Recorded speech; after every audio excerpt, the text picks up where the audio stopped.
Gilles Laouansè, vous avez suivi cette rencontre et tout ce qui a eu lieu après cette rencontre, notamment le communiqué de la visite des deux anciens chefs d'État au niveau de Niamey. Dites-nous, est-ce que vous savez qui a invité qui? Non, vous avez trop cherché des histoires. Moi, je pense, et pas seulement que je pense, c'est une suite logique de ce qui avait commencé. C'est une suite logique de cette médiation entamée, comme vous l'avez dit, par Niamey. Et avant cela, il a dû avoir des préalables, à savoir que Patrice Talon soit informé que les deux s'étaient constitués médiateurs et qu'ils allaient à Niamey. Et une fois la rencontre, l'audience de Niamey s'est tenue, il fallait également revenir, n'est-ce pas, voir l'autre partie, Patrice Talon, le rencontrer, lui dire ce qui a pu filtrer de Niamey, connaître lui également ses préoccupations, avant de continuer, on va dire, la médiation, de mettre en place sans doute une feuille de route des activités à venir qui pourrait même se solder par une rencontre au lieu entre les deux chefs d'État, Patrice Talon et Tiani. Donc pour vous, il n'est pas utile de savoir qui a invité qui? Non, qui a invité qui, je ne pense pas que le problème se pose. Vous vous situez dans la ligne de, excusez-moi, ces organes qui cherchent des histoires. Ils ont été à Niamey, maintenant, est-ce que s'ils ont ramené? Non, c'est à la limite, c'est bas. C'est bas. Ils sont dans une médiation. La preuve, c'est que Patrice Talon n'a pas fait d'histoire. Et contrairement à ce que beaucoup d'organes écrivaient également, n'a pas fait d'histoire avant de les rencontrer, de les recevoir. Donc, à partir de ce moment, qu'est-ce que vous voulez? Moi, je ne sais pas. Heureusement qu'ils ne vous écoutent pas, ou du moins, ils vous ignorent. Hein? Vous avez lu leur communiqué. Et moi, voilà des choses fondamentales sur lesquelles on les attendait, le communiqué. Parce qu'un seul mot peut être un mot de trop et tout gâcher. Voilà l'essentiel, et non qui a invité qui a trop lorgné l'autre, des histoires comme ça. Il faut laisser ça à la poubelle. Fouchimo Mbadi, vous pensez qu'il faut laisser ces couloirs ou tout ce qui a conduit quand même à ce que Patrice Talon soit aujourd'hui là, recevoir ses anciens? Je pense que l'essentiel, c'est ce qui sort de la rencontre. Je pense que qui a invité qui, je pense que cette question ne doit pas être posée normalement, parce que les deux présidents, c'est parti de rien du tout, et on l'a suivi au début, personne ne les a envoyés, ils sont allés chercher quoi. Mais je pense que progressivement, on voit que c'est des gens qui sont de bonne foi et qui profondément souhaitent la résolution de cette crise-là. Et moi également, je me disais, parce que la communication peut tout gâcher. La communication peut tout gâcher. Heureusement, il n'y a pas eu de déclaration à Niamey, à Cotonou, il n'y a pas eu de déclaration. On a vu les communiqués qui se sont arrêtés à l'essentiel. Et on retient que à Niamey, les discussions se sont bien passées. Tiani a montré sa volonté de discuter. Ici également, le président Patrice Talon a montré sa volonté, sa disponibilité. On n'a pas encore la certitude. Bon, en tout cas, c'est ce que je retiens du communiqué. Ce qui est sûr, les deux parties veulent bien que la crise soit réglée. Et ça, si on en est arrivé là, parce que avant le déplacement des deux anciens présidents, la tension était quand même très vive. Les deux camps, ça se tiraillait sérieusement. Mais là, vous constatez, lorsque les deux anciens présidents se sont déplacés, on sent quand même une baisse légère de la tension. Je pense que progressivement, on va y arriver. Tu veux donner sur l'habit sur la même question?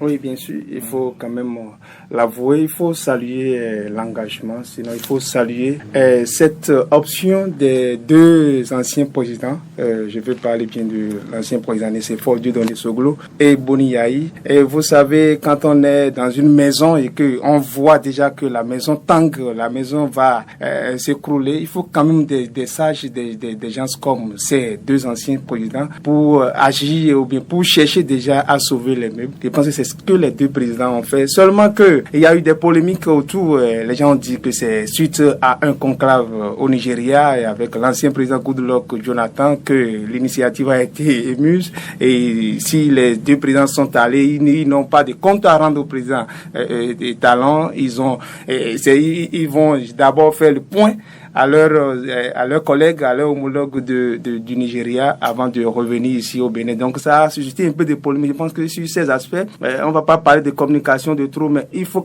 informer le peuple, informer les citoyens, puissent savoir par exemple que effectivement il y a tel dossier, bon, voilà les initiateurs en fait. Sinon c'est un peu comme si c'est Talon qui est resté dans l'ombre pour envoyer ses prédécesseurs chez Tiani. Sinon d'autres peuvent croire aussi que c'est bien Goodluck qui a voulu sauver Talon. Donc on peut en faire une récupération politique de son côté. Donc je pense que l'initiative est à saluer, il faut l'avouer. On attend quand même que des concessions soient faites pour qu'on aille à la fin.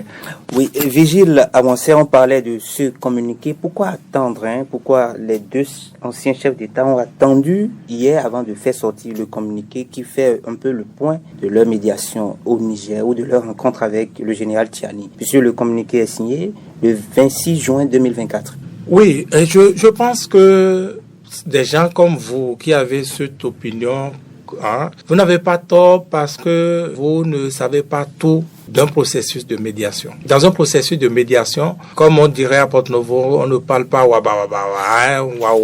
partout. Non, ça ne se fait pas de cette manière-là. Eh bien, je vous ai dit que tout est mesuré et ce communiqué aura réussi cela.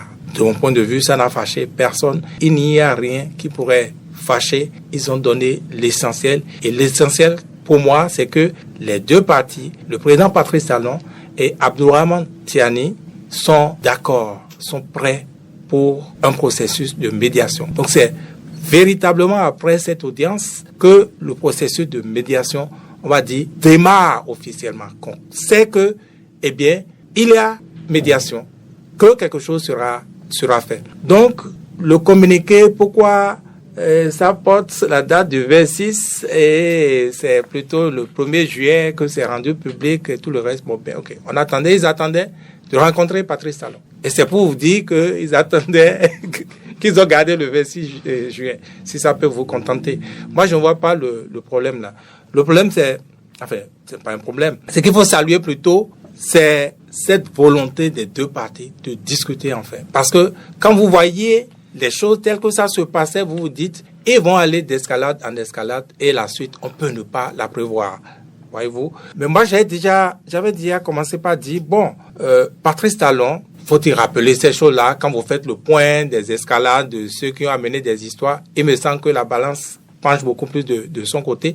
Mais vous aurez remarqué que depuis les incidents de ces fonctionnaires arrêtés sur la plateforme de Sémékodi et leur jugement, leur condamnation, il n'a plus rien eu. Et ça, je me suis dit, c'est déjà un sage comportement, n'est-ce pas, de la part des Béninois, de la part des Nigériens également, puisqu'il n'a plus eu d'escalade après ça. Donc peut-être il n'y a plus d'enjeu, puisque le robinet est fermé, le robinet du pétrole est fermé déjà. Oui, vous n'avez pas tort. Vous n'avez pas tort parce que le pétrole dont vous parlez apparaissait comme un objet de chantage. Ça apparaissait comme un objet de chantage et moi j'avais dit déjà que c'est Abdourahmane Tiani qui avait... Il y a plus que robinet de pétrole dans cette affaire. Non, il n'y a plus que ça, mais c'est devenu, comment dit-on, la pomme de discorde, la principale pomme de discorde. Donc, le fait même d'arrêter le robinet, pour moi, participait d'une solution. Parce que si l'objet de chantage est, on va dire, arraché, contenu, on verra encore d'où ça va sortir. Et effectivement, d'où c'est sorti. Il n'y a plus de mouvement entre les deux pays, il n'y a plus de pétrole. Bon, qu'est-ce que vous voulez? Voyez-vous? Donc, c'est maintenant que les médiateurs doivent pouvoir contribuer à construire, à bâtir la paix en interrogeant les uns les autres ce qu'ils voudront qu'il soit désormais pour que la paix règne effectivement et en les mettant surtout en confiance. Parce que il semble que la confiance a déserté le forum, notamment du côté du Niger. Et ils ont raison. Regardez, ils évoquent quoi? Ils évoquent la frontière. C'est au nom de leur sécurité qu'ils ont dit que la frontière va rester fermée. On ne s'amuse pas avec la sécurité de quelqu'un, d'un individu, qui plus est, d'un pays. Eh bien, le pétrole, tout le monde on l'aura voulu. J'ai dit que c'est autour de ça que dansaient les Béninois et surtout le principal. Donc, on arrête plus de pétrole, plus d'histoire. D'accord? Maintenant, Quelles sont les modalités à mettre en place pour que le pétrole recommence à couler sans histoire? C'est ça maintenant le champ de la médiation et c'est ça qu'on verra les jours, les semaines à venir. Koshimo Rumbadi, sur la même question, est-ce qu'il n'y a pas eu quand même des consignes de côté du Nigeria quand on connaît un peu la proximité de ces anciens chefs d'État avec leurs homologues anciens du Nigeria? Je pense qu'il y a un forum des anciens présidents de la sous-région. De l'Afrique même. Voilà, de l'Afrique. Donc je pense que on ne peut pas dire qu'il n'y a pas eu intervention. Bon, moi, je ne vais pas parler de consigne. Je ne peux pas dire qu'il n'y a pas eu intervention. Ce qui est sûr, comme je l'avais dit à l'entame, ce qu'on retient, c'est qu'il y a un début de dégel, si on peut le dire comme ça. Et maintenant que j'y pense, je pense que, comme Vigile l'a dit, c'est comme deux enfants qui se chamaillent autour d'un objet. On leur arrache l'objet et tout le monde se calme. Là, actuellement, tout le monde est calme. Et puis, les deux parties vont discuter pour voir dans quelle mesure on va remettre le robinet sans histoire. Donc, le fait d'avoir fermé, c'est vrai, on pouvait le voir comme une autre escalade de la part des autorités du Niger, mais en vrai, je pense que ça calme un peu les ardeurs. Et aujourd'hui, il n'y a plus vraiment d'enjeu. On discute calmement. Et la partie chinoise aussi, il faut pas oublier, il y a également la Chine qui est au milieu de cette situation-là. Je pense que elle a tout intérêt à ce que le pétrole recommence à couler parce qu'il y a de l'argent qui est en jeu. Donc, je pense qu'on va y arriver, comme je l'ai dit. Les gens vont se calmer davantage. Les gens vont discuter pour qu'on puisse trouver une solution. Parce que dans tous les cas, le Niger aussi ne va pas... c'est vrai que, en griffe, comme on le dit, ce sont des militaires qui forcément n'ont pas la même manière de réfléchir que nous autres. Mais je pense que le Niger ne pourra pas laisser fermer pendant longtemps le robinet parce qu'on connaît la situation financière du pays. Et le Niger comptait beaucoup sur l'exploitation de ce pétrole-là et il n'a pas intérêt à garder le robinet fermé pendant longtemps. Dieudonné Sourabi, est-ce qu'on peut dire que c'est une stratégie communicationnelle ou une consigne des anciens présidents du Nigeria quand on a vu ce communiqué antidaté, si on peut le dire? Bien sûr, quand on voit quand même le contenu aussi du communiqué qui est diffusé, qui est publié hier, on peut déjà penser à une stratégie de communication. Parce que il y a eu fuite déjà quand les deux présidents Soglo et Yahi étaient au Niger, il y a eu fuite, les gens parlaient déjà ils évoquaient déjà l'ancien président Goodluck, l'initiateur de cette rencontre. C'est pour cela qu'il disait qu'il fallait peut-être déjà clarifier et essayer de montrer, de dire quand même, d'informer les citoyens pour quand même leur faire comprendre que en réalité l'initiative est sortie de tel parti. Et ce qu'il faut dire, vous savez, on parle de pétrole. C'est des millions de milliards de barils, voilà. Donc l'enjeu de taille, je pense que le Bénin a l'intérêt à revoir sa copie. Et nous avons vu le début de cette crise. On a vu quand même le ministre des Mines qui a été entre griffes sujet refoulé au Niger. Et après ça, on a vu d'autres tentatives ou sinon d'autres initiatives qui n'ont pas pu prospérer. Quand on voit tout ça, je pense que le Bénin a l'intérêt, le Bénin doit revoir sa copie dans la gestion de cette crise, puisque à part ça, il y a aussi le port. Vous savez ce que le Niger pour le port béninois. Aujourd'hui, on parle de pertes de plusieurs milliards. Mais même si le DG Port n'a pas évoqué de milliards, il parle de pertes entre 10 et 15%. C'est quand même énorme. C'est quand même énorme. 10 à 15%, et il a été provisoire. Provisoire, il a dit que le rapport va sortir bientôt. Donc, vous voyez, quand on voit tout ça, je pense que, comme l'a dit Koshimo, on doit quand même essayer d'aller de l'avant et essayer de jouer la carte d'apaisement, surtout de notre côté, du côté béninois. Vigile Aroncet, dans le communiqué qui nous dit un peu ce qui s'est passé à Niamey, on nous dit, évoquant la tradition africaine qui lui impose le respect dû aux aînés, le président Tiani s'est dit obligé de prendre en compte la sagesse qui a recommandé la visite au Niger de ses anciens présidents. Est-ce qu'il faut comprendre par là que Tiani envoie des pics à Patrice Talon pour le respect dû aux aînés?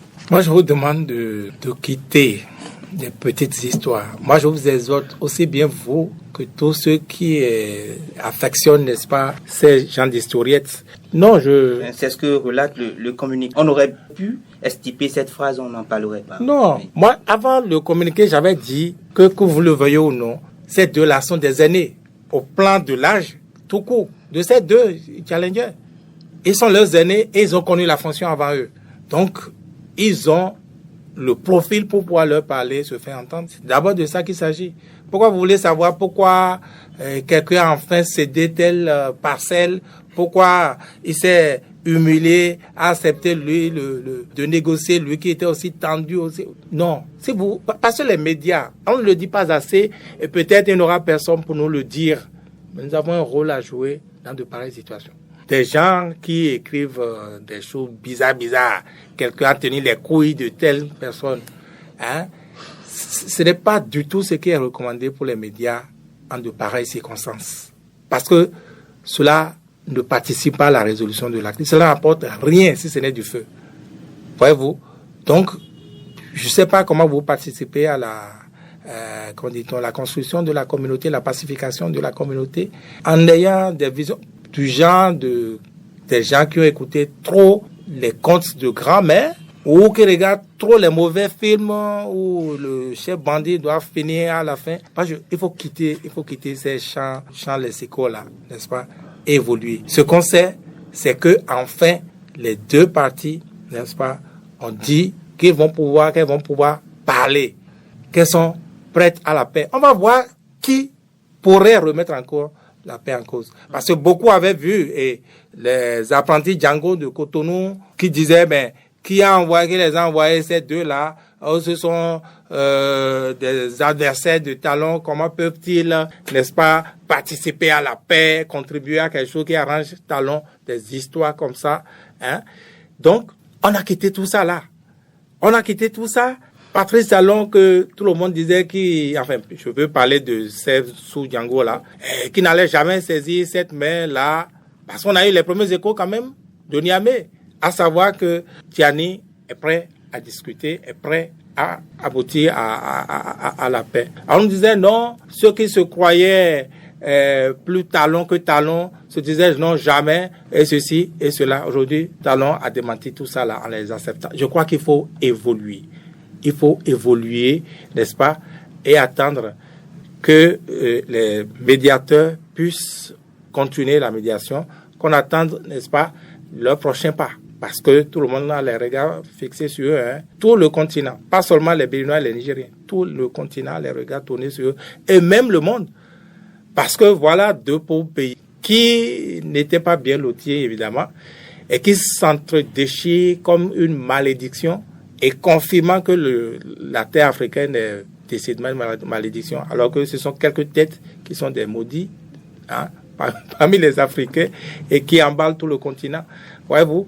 Donc, c'est fondamental de rester, de mon point de vue, dans cette ligne-là, que de nous demander à chaque fois qu'est-ce que nous pensons, caleçon de l'autre, de la chemise que l'autre a portée le jour de la rencontre. Et si ça comme ça, pour moi, ça ne nous avance pas. Vigile Awase, on reste toujours dans le communiqué. Hein. Tiani n'a pas quand même été convaincu par les explications de Cotonou par rapport à la non-existence d'une base militaire. Il y tient toujours. Mais c'est pas compliqué à vérifier tout ça. Une fois qu'ils ont dit qu'ils vont faire la paix, les deux, d'accord? C'est maintenant que ça commence. J'ai dit, c'est maintenant qu'on est au début du processus de médiation. Donc, c'est maintenant qu'il faut mettre en place les mécanismes de vérification d'abord, puis de surveillance réciproque les uns des autres pour rassurer. J'ai parlé de confiance tantôt. Mais c'est normal qu'ils disent qu'il n'est pas. On n'est qu'au début de la médiation. Ce qu'il dit, ça peut être vrai, ça peut être faux. Mais on peut vérifier. Et je pense que le porte-parole du gouvernement béninois avait dit en tant qu'ils sont capables de venir vérifier, qu'ils ont la possibilité de venir vérifier. Donc, je ne vois pas que ce soit des éléments qui feront que la médiation va patiner, voire s'arrêter. Non, pas du tout. Donc ça, c'est pas encore un problème de mon point de vue. Oui, sur la question sécuritaire, Tiani souhaite la mise en place d'une commission tripartite qui comprendra des représentants du gouvernement béninois, des représentants du gouvernement nigérien et des 2 anciens chefs de l'État. Koshimo, sur cette recommandation de Tiani. Oui, je pense que si ça peut les calmer, si ça peut les rassurer, parce que on parle quand même de sécurité d'un État, et vous savez dans quelles conditions Tiani et ses camarades ont pris le pouvoir. Donc lorsque vous êtes dans cette condition, c'est pas toujours facile. On craint tout. Donc, cette proposition qui est d'avoir un comité, je pense que ça peut les calmer et si ça peut les rassurer, pourquoi pas. Et j'espère que le Bénin ne va pas s'y opposer. Dans tous les cas, le gouvernement l'a toujours dit, le Bénin n'a rien à cacher. Il n'y a pas le Bénin ne compte pas envahir le Niger, jamais au grand jamais. Donc, logiquement, je pense que le Bénin ne doit pas s'y imposer. Il ne doit pas avoir de problème logiquement. Je donnais sur la même question. Oui, je pense que comité tripartite, c'est bien vu. Cela va beaucoup quand même aider à la résolution et à une bonne conclusion. On ne peut que saluer cela. Et il faut aussi dire, quand on évoque la présence de bases militaires au Bénin, tout ça, et aussi, vous savez, quand on va un peu plus loin, on a tendance à croire que c'est une option, sinon c'est ce que estiment d'ailleurs les panafricanistes, ceux-là qui ne veulent pas du tout digérer les Français, qui ne veulent pas plus faire avec la France, c'est ceux-là qui pensent que bon, si c'est que le Bénin tient à toujours rester collé à tout ce qui est Europe, à tout ce qui est France, alors il ne faut pas que la nouvelle vague en tout cas la junte au pouvoir au Niger s'accorde à ça. J'ai lu un peu dans la réaction de Kemi Seba il y a quelques jours que en réalité c'est ceux-là qui pensent que bon, si déjà on veut régler, il faut réellement que le Bénin se détache totalement de la France, alors que vous savez nous sommes un pays de droit, et quand on voit un peu l'origine du Bénin, quand on remonte un peu l'histoire, on ne peut pas tout couper du go. Il faut quand même essayer donc le sujet qui est sur la table, je pense que ça nécessite beaucoup de réflexion, ça nécessite beaucoup de travail individuel et collectif. Et je pense qu'ils sont sur comme une bonne piste pour y arriver. Vigile avancé à la sortie de la rencontre hier ou de l'audience qui s'est déroulée à huis clos, qui a duré environ 1 heure. Les cellules de communication de ces 2 anciens présidents ont publié dans la soirée un communiqué pour donner quelques informations à propos de cette rencontre. Déjà, ils sont tout heureux de cette rencontre. Est-ce que on ne voit pas la Boni Yayi avec son sentiment toujours d'être content de découvrir le palais? C'est vous qui ne voulez pas bouger, quitter ces gens d'éléments. Moi, je préfère, comme vous aviez demandé à mes collègues précédemment, me pencher un peu sur, disons, le comité mis en place. Pour moi, c'est une suite logique d'une médiation également. Vous contestez, je conteste, j'ai mes a priori, vous avez vos a priori, j'ai mes préoccupations, vous avez vos préoccupations. Moi, l'autre est médiateur entre nous. Alors, on met en place un comité pour aller vérifier est-ce que ce que vous dites là, est-ce que c'est vrai? Est-ce que c'est cela dans les faits? Vous avez trouvé ça où? À base militaire à Kandi, à Chikandou, ou encore, bon, ok, les Béninois, les Nigériens, nous médiateurs, on passe sur le terrain, on constate, n'est-ce pas? C'est une suite logique. Et il en sera ainsi pour d'autres aspects de cette tension-là. Le pétrole, il va en être question également. Et par rapport au pétrole, je crois que les médiateurs devront penser également aux Chinois. La partie chinoise. Oui, à la partie chinoise. Cela parce que vous n'êtes pas sans savoir. C'est vrai que quand on dit que le Niger a pris l'option de du Tchad, prend de mieux en mieux l'option du Tchad.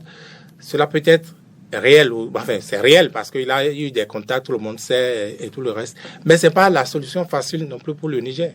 Si ils ont à choisir, si la situation pouvait être normale du côté du Bénin, bon, ils préfèrent encore que ce soit ça parce que le Tchad c'est du temps et c'est de l'argent. C'est vrai que ce sont les Chinois qui déboursent l'argent, d'où les associer également à la médiation côté pétrole, n'est-ce pas? Donc, si les choses peuvent être résolues, eh bien, ils passeraient par le Bénin. Mais par-dessus tout, il s'agira encore une fois de la garantie que Patrice Talon pourrait donner, la possibilité de ne pas rencontrer d'autres pépins en chemin demain. Maintenant, par rapport au fait que le Bénin s'acoquine à la Chine, aux Occidentaux, tout le reste, dans la médiation, il ne pourrait pas être question de qui choisissent les amis pour qui. C'est pas possible. Le Bénin n'arriverait pas à l'esprit au Bénin de dire les Russes, les Chinois, vous ne pouvez pas être alliés du Niger. Mais en ce moment de turbulence, le Bénin peut quand même arrêter de recevoir les militaires français et tout, non? Non, quels militaires français ont été reçus? Vous voulez parler du général Lecointre? Oui, enfin ça, c'est un autre aspect. C'est Patrice Talon, ou du moins ses conseillers, parce que je vais encore l'épargner. Dans un contexte comme ça, Patrice Talon devait pouvoir éviter, n'est-ce pas, d'exhibition. Je ne veux pas dire qu'il ne va pas recevoir le général Lecointre qui est venu dans le cadre d'une activité, nous a-t-on dit, des chancelleries. D'accord. Mais pourquoi médiatiser ça? S'il le reçoit, même s'il déjeune, ça peut ne pas être connu du public. Quand vous le faites, vous l'exigez comme ça, c'est que vous participez au problème. Vous avez vu, c'est même pas au Niger qu'on l'a lynché par rapport à ça. C'est dans l'Afrique, pour ne pas dire le monde entier, qui a un problème aujourd'hui avec, disons, les assauts impérialistes. Je ne sais pas si vous avez fait attention, mais il a été beaucoup lynché et il a donné ainsi raison à Tienne. Mais moi, je pense qu'il faut faire la part des choses. Vos relations sont vos relations. Nous sommes voisins. Il ne faudrait pas qu'il y ait des activités chez vous qui pourraient me bouleverser ma vie chez moi. C'est le code du voisinage. Même à l'échelle des individus, c'est comme ça. Mais qui vous recevez, pourvu que cela vous porte la paix, cela vous porte le bonheur, et que moi, ça ne me dérange pas non plus. C'est l'essentiel. Et je pense que ils le savent et ils vont arriver à cela également. On n'ira pas jusqu'à dire plus de Français au Bénin. Les Nigériens ont des problèmes avec les Français, mais ce n'est pas le cas des Béninois. Et donc, eux, ils savent ce qu'ils cherchent au Bénin. Le Bénin sait ce qu'ils cherchent au Niger. Donc, c'est ça l'essentiel de mon point de vue. Vigile Avancé, on va parler de la composition qui pourrait être de ce comité que la partie nigérienne recommande. Dites-nous, quel ministre béninois a la poille pour être désigné par Patrice Talon? Ça dépend des activités, ça dépend de l'objectif du comité. Et puis ne continuez pas à dire que c'est les Nigériens qui ont demandé, qui exigent ou qui recommandent ce comité. Je vous dis, ce comité, c'est une suite logique. Vous avez dû m'entendre le répéter à plusieurs reprises avant même l'initiative de cette médiation, que ça finira par un comité tripartite qui va être mise en place. C'est une suite logique dans le cadre d'une médiation. Voyez-vous. Et donc, ceux qui vont y participer, comme j'ai commencé à dire, ça dépendra de la mission de ce comité-là et de ceux-là qu'on aura besoin. Donc, ceux qui pourront jouer ces rôles-là affectés au comité. Il ne s'agit pas de dire qui on peut avoir, qui on ne peut pas avoir. Même ceux qui doivent y participer, ils doivent pouvoir s'entendre. Ça peut être un long processus, ça peut mettre du temps, parce qu'il faut s'entendre sur tout, il faut tout faire pour que ceci ne fâche pas l'autre. Est-ce qu'il ne faut pas d'office exclure certains ministres qui se sont impliqués dans la crise? C'est possible. Ça peut faire partie des exigences d'une partie ou d'une autre. Ce n'est pas une bonne exigence? Mais si ça met mal à l'aise des gens et que les médiateurs n'arrivent pas à convaincre du contraire, il faut soustraire. Il faut soustraire ces éléments-là. Dans tous les cas, pour ceux dont il est question, je pense que il s'agira en bonne partie de comité technique plutôt que comité politique, ministre, machin. Non. Il va en avoir une certaine dose de politique, mais il s'agira beaucoup plus de comité technique pour aller vérifier parce qu'on parle de base militaire, mais ce n'est pas véritablement de base militaire. Je crois que le langage a évolué en temps pour savoir si ça là, les militaires font des activités ici avec cela. Et ça, il faudrait qu'on ait des militaires nigériens, par exemple, là-dedans. Donc, il va être question des drones, etc., etc. Ça dépendra des activités, comme je dis, de ce comité-là. C'est selon cela qu'on va solliciter telle ou telle personnalité, profil. Quand vous parlez du ministre, le ministre dont vous parlez, auquel vous faites allusion, le ministre des Affaires étrangères du Bénin, je sais que Thiago Bakary a déjà dit, mais il s'est effacé de lui-même depuis la crise, et je trouve que c'est très sage de sa part. C'est très sage de sa part, donc je ne sais pas pourquoi les Nigériens ont besoin encore de lui dire de s'effacer davantage. Donc, voilà. Koshimo Umbadi. Oui, il faut qu'on s'éloigne un peu de ces détails parce que je pense que ça va pas être possible pour le Bénin, par exemple, de dire j'exige que la partie nigérienne désigne, se sépare de tel ou tel. De la même manière, le Niger ne pourra pas dire au Bénin, nous exigeons que tel ne soit pas de la partie. Et je pense que le ministre, dont on parle, il s'est effacé naturellement. Et la preuve, c'est pas à lui qu'on a remis un message spécial. Il est ministre des Affaires étrangères. C'est-à-dire, on aurait pu quand même se demander, mais pourquoi est-ce que c'est le ministre des Mines qui apporte, c'est vrai, ministre des Mines, pétrole et tout, mais dans des circonstances comme ça, le ministre des Affaires étrangères, selon moi, est mieux indiqué. Oui, donc, au moins, il aurait pu accompagner la délégation. Donc, déjà, ici, on a déjà compris que il faut essayer de l'écarter. Donc, je crois que la suite sera en fonction de la mission qui sera donc confiée au comité. Je vois beaucoup de techniciens à l'intérieur. Les politiques vont certainement faire partie, mais je vois beaucoup de techniciens parce qu'on parle quand même de sécurité. Donc, il faut des gens qui s'y connaissent pour que le Niger donc soit sérieusement rassuré. Je vais rapidement me prononcer sur la question de la France et tout. Je crois que chaque pays a le droit donc de choisir ses amis, de choisir ses alliés, mais le plus important, même quand on vient à l'échelle individuelle, lorsque vous voulez faire des activités chez vous, il faut faire en sorte que ça ne dérange pas l'autre. Lorsque vous êtes voilà, et j'observe généralement lorsque les gens veulent construire, on essaie d'avoir quand même des contacts avec celui qui est déjà là, parce que le bruit que le maçon va faire peut déranger l'autre et tout. Donc c'est la même chose à l'échelle étatique. On a chacun le droit de choisir ses amis, mais ne faites pas en sorte que ce que vous faites avec vos amis chez vous embrouille les autres, comment impacte négativement la quiétude donc des autres. Donc, chacun est dans son coin, chacun choisit ses amis et ses alliés, mais faisons en sorte que les autres ne soient pas... Il faut faire le levage du poids à côté d'un musulman. Est-ce qu'il faut le faire?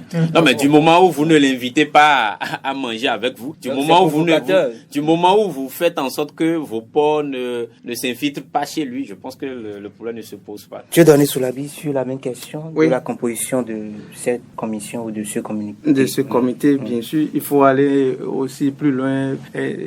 On doit forcément avoir quand même la présence des anciens généraux, sinon des généraux du Bénin. Vous savez, on parle de sécurité, vous l'avez dit, bien dit. On ne peut pas quand même vouloir aller sur ce terrain et oublier des généraux. Je vais parler par exemple du général Amosou, par exemple, et d'autres gradés de l'armée. Parce que eux, ils savent, ils ont le langage courant avec ils savent comment communiquer entre eux. De l'autre côté, c'est une junte qui est au pouvoir. Si vous ne savez pas, vous allez penser que nous sommes présidents élus, nous sommes un pouvoir démocratique, alors que de l'autre côté, eux là, ils n'ont pas cette conception, ils n'ont pas cette vision. Donc, il faut que le comité qui sera mis en place soit quand même composé de ces généraux-là pour quand même essayer de décortiquer, d'aborder, de toucher les points sensibles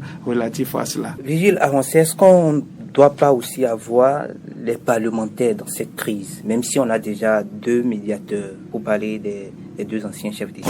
C'est une possibilité.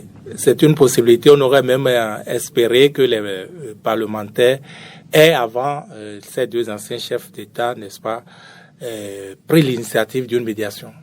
C'était une possibilité. Malheureusement, ils l'ont pas fait. Parce que moi, je sais qu'il y a une vieille tradition de coopération, d'amitié entre le Parlement béninois et celui du Niger, n'est-ce pas? Et les deux se visitent réciproquement à l'ouverture des sessions ordinaires, les deux chefs, les deux présidents de Parlement, je veux dire. Donc, cela n'est pas arrivé. C'est tout ce qui pourrait participer à rassurer les uns les autres. Ce n'est pas encore arrivé, peut-on dire. Pardon? Cela n'est pas encore arrivé, puisqu'on a eu le cri de l'honorable Abdoulaye Gounou la dernière fois pour demander cela. Oui, bon, c'est possible que d'autres médiateurs puissent s'ajouter pour contribuer à la paix, mais il faut faire attention. Parfois, ça peut embrouiller. Parfois, ça peut créer plus de problèmes que cela n'en résout. Voyez-vous? Mais dans tous les cas, cette médiation ne vient que de commencer.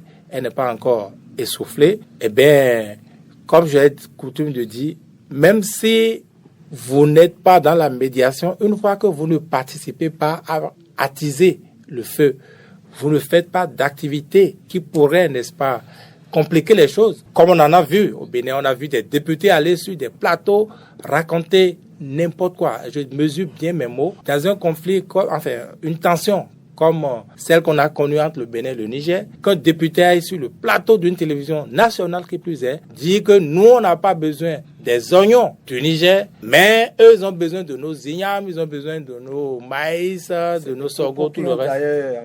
Envenimer les choses. Donc, et celui-là, c'est un député. Quand au moins il ne peut pas participer à la résolution du problème, s'ils peuvent au moins se taire quand ils sont de ce acabit-là, je pense que c'est déjà une résolution de la crise. Cela participe à la résolution de la crise et c'est ce qu'on peut souhaiter. Koshimo Mbadi, même question. Oui. L'implication des parlementaires béninois.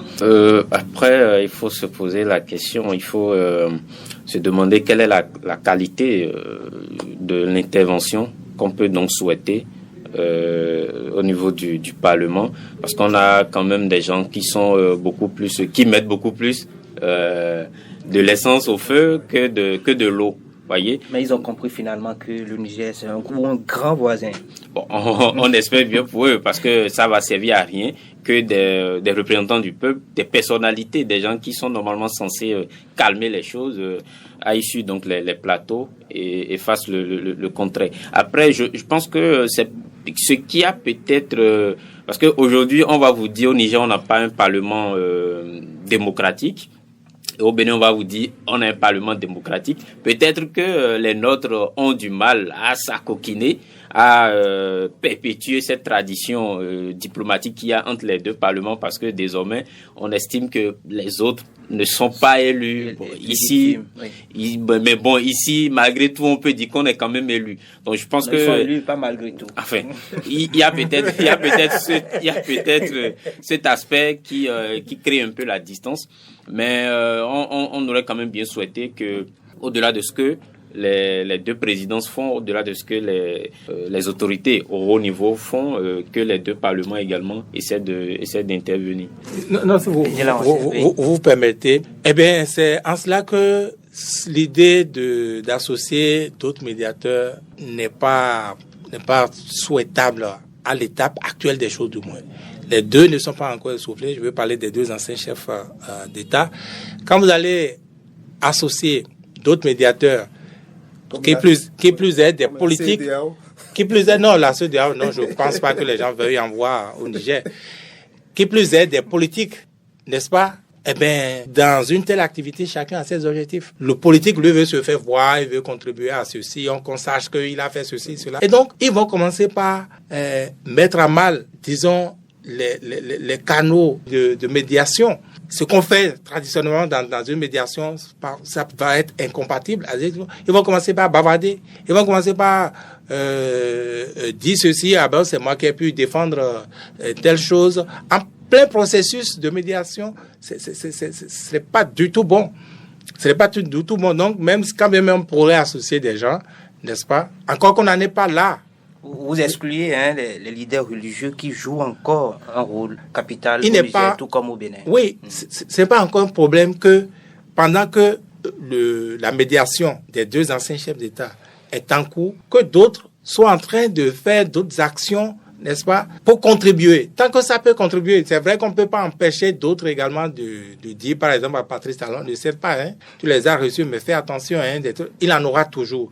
Même ceux qui parlent, dont on a parlé là, c'est des gens qui croient qu'ils arrangent Talon. C'est des gens qui croient que c'est ça que Talon veut écouter. Ils ne savent pas, ils n'ont pas conscience qui crée des problèmes à Patrice Talon. Et ça, malheureusement, parce que c'est ce à quoi on les a habitués. On les a habitués à encenser tout. Quand vous parlez des clébés sur les réseaux sociaux, vous comprenez que quand un clébé géant sort, eh bien, ça casse tout comme un éléphant comment vous dites, dans une boutique de... Voilà, c'est exactement ça. Donc, il faut encore une fois contrôler les choses. C'est vrai que tout ne va pas se passer comme sur les roulettes. Attendez voir quelques incidents, tout le reste. Mais si les différentes parties sont conscientes de ce qu'il faut résoudre, et je crois qu'ils en sont conscients, pour ce communiqué que moi j'ai lu là, je crois qu'ils ont tous comme un besoin de paix, enfin. Ils ont comme un besoin de paix et ils vont s'y résoudre. Moi, ce que je vais plutôt demander, c'est à Patrice Talon de parler à ses ouailles. De parler à ses ouailles pour qu'il sache, à défaut de comprendre que lui-même, dans son attitude, il prouve qu'il est disposé à la paix. Pour ceux parmi eux qui sont sourds, qui sont aveugles, qui sont bornés, vous m'excusez, ça peut être un peu dur, mais c'est réellement ça. Dans un conflit, comment vous pouvez penser que des gens bien pensants puissent contribuer, n'est-ce pas, à envenimer les choses. Donc, qu'ils puissent leur dire que ça ne l'aide pas de rester tranquille, à défaut de pouvoir véritablement contribuer à la paix, de rester tranquille. Je pense qu'il doit pouvoir discipliner, n'est-ce pas, certains dans son camp, y compris des journaux, y compris des organes, parce que je vous répète encore une fois, les Nigériens nous suivent, comme nous suivons aussi les Nigériens, et c'est normal. Alors, il faut discipliner les médias, sinon, même là, le bateau peut prendre de l'eau à partir des médias. Moi, je pense qu'au-delà de la discipline, de cette mesure dont vous parlez, il faut aussi, est-ce qu'il ne faut pas même interdire toute communication relative à ça? Non, attendez, vous n'allez pas demander à ce qu'on interdise la communication. Oui, on peut le faire parce que quand on voit, on est sur un terrain militaire et les militaires, eux, ils s'amusent pas. Même pour avoir un communiqué, on peut évoluer et à chaque instant, on a un rapporteur des organes, comme on a eu le cas de Fessel. Non, c'est pas de ça qu'il s'agit, c'est pas de ça qu'il s'agit. Mais on peut interdire toute communication hors du comité tripartite, hors du cadre de négociation, du cadre qui conduit le processus. Et à chaque instant, le comité vient, le rapporteur du comité vient, il fait un communiqué. Et c'est ça, peut-être que les organes, sinon les journaux qui veulent communiquer sur le sujet peuvent vous prendre. Mais quand on laisse tout, imaginez hier, juste après l'audience, même avant l'audience, vous voyez tout ce qui a circulé à propos sur les réseaux sociaux. Aujourd'hui, déjà ce matin, vous voyez tout ce qui a circulé. Donc, pour cadrer, pour quand même permettre que le processus aille au bout et que tout puisse se dérouler dans les normes, je pense qu'il faut peut-être interdire toute communication, à volo, comme l'a souligné M. Vigile Awansé. Donc, essayer de faire en sorte qu'à chaque instant, qu'il y ait un rapporteur qui vient lire le communiqué, on sait le niveau du processus. Non, je crains qu'on ne soit pas en train de dire la même chose. Moi, il ne m'arriverait pas de demander aux organes, aux médias, de ne pas traiter de ce sujet-là en dehors des communiqués officiels. Oui, pas du tout. Ils le font, mais les organes dont je parle, les médias dont je parle, ce sont les médias connus comme missionnés d'ordinaire par le pouvoir de la rupture, missionnés d'ordinaire par le palais, missionnés par les autres institutions, vous voulez dire. Simplement. Enfin, voilà, vous savez de quoi je parle. Je ne vais pas appeler des noms d'organes, mais tout le monde sait de qui on parle ici. D'accord? Donc, c'est de ça qu'il s'agit. D'accord? Mais le public, aussi bien le peuple béninois que le peuple nigérien, ils ont droit à l'information. Ils ont droit de savoir ce qui se passe. Maintenant, c'est la discipline à laquelle vous appelez, qui n'est pas ma discipline dont j'ai parlé, je nuance là. Cette discipline, je serais d'accord avec vous si cela était demander, exiger des membres du comité ou des comités ou les membres de la médiation Je ne sais pas si vous comprenez. Boni Yayi et Nicéphore Soglo, juste là, ils ont joué parfaitement de tout ce processus qui a commencé depuis jeudi au mercredi. 24 juin. Voilà. C'est seulement hier qu'on a vu un communiqué. Sinon, eux-mêmes, officiellement, ils n'ont parlé nulle part. Voyez-vous? Donc, il ne faudrait pas que quand on va mettre en place un comité, que, comme je dis, selon les intérêts, chacun commence par bavarder, par poster en tosse. Et tout ça, ça fait partie, évidemment, de la médiation avec ses règles, les règles de qui doit faire ceci, qui ne doit pas faire cela. Et je pense que ça ne devait pas être compliqué. Il faut croire en nous, les Africains, il faut croire en notre génie, il faut croire que si nous sommes capables de chercher des histoires, nous sommes capables aussi de les résoudre. Et je pense que pour l'instant, cela marche.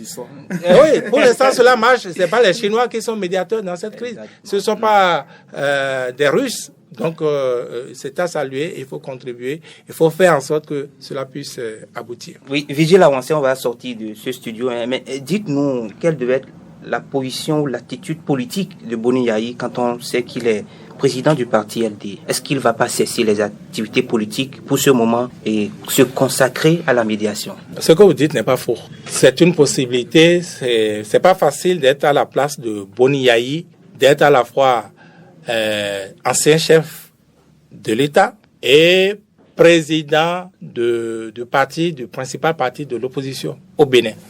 C'est réel.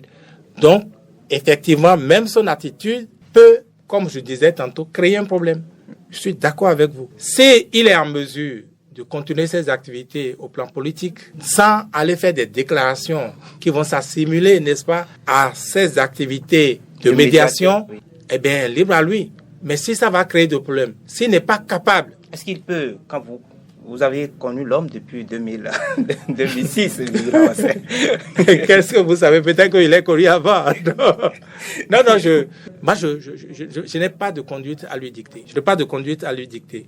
Et je pense que ce serait à l'actif de Louis Boni Yayi, mais également à l'actif du parti de l'opposition dont on parle là, n'est-ce pas? Si cette médiation aboutissait. Donc, je ne vois pas en quoi il faut aller faire des activités qui pourraient compromettre la médiation, fussent-elles des activités du parti Les Démocrates. Donc, cela ne devrait pas poser de problème de mon point de vue. Dans tous les cas, ces activités, ces sorties, elles sont un peu rares. Et puis, quand vous êtes engagé dans un processus de médiation, vous n'avez pas assez de temps. Et connaissant un peu comment les choses fonctionnent au Parti des démocrates, je ne pense pas qu'il y ait d'activité de sortie sans Boni Yayi. On n'en a pas encore vu, juste là. Donc, ce qui est sûr, les choses devaient se résoudre d'elles-mêmes. C'était pour vous rassurer. Ouais.